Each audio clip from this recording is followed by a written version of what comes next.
I'm Ivanova Smith, and I just want to talk to you a little bit about the history of the disability rights movement. First, I want to start with language. Historically, language around disability has been used to take away the rights for people with disabilities. We were given diagnoses based on things that we couldn't do because of either society or our bodies. And that made things really hard on our communities. And it affected how we dealt with the language.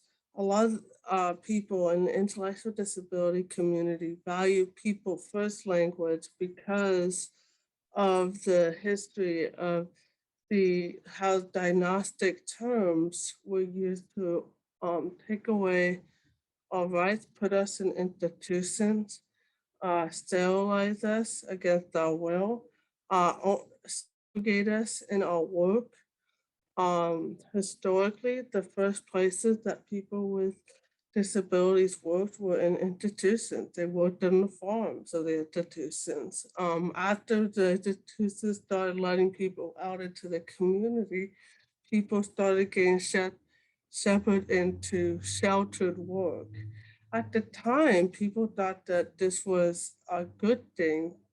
It was an alternative to the institutions, but there's still problems because of the high level of segregation that the sheltered workshops had, and also the use of sub-minimum wages, allowing workers with disabilities to be paid below minimum wage.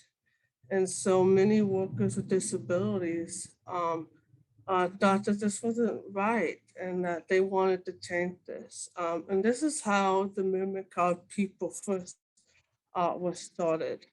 It was started by self-advocates speaking up and saying that we want people to know that we should be treated like people, that we have people first, our disabilities come secondary, and we want to have our rights. And so many in the disability rights movement and the People First movement fought for their rights to be seen as people.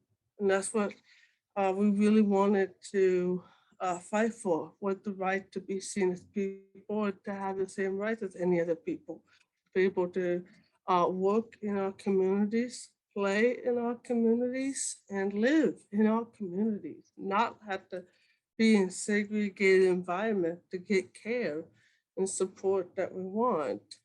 And so that is the history that is still prevalent today. It is just this year, 2021, that Washington State has been able to end some minimum wage. And there's still other parts of the country that this practice is still happening. And so I want to share you this history to let you know that we still have a ways to go. And it's important to look back so that we can look forward in a way that we don't ever repeat this history again.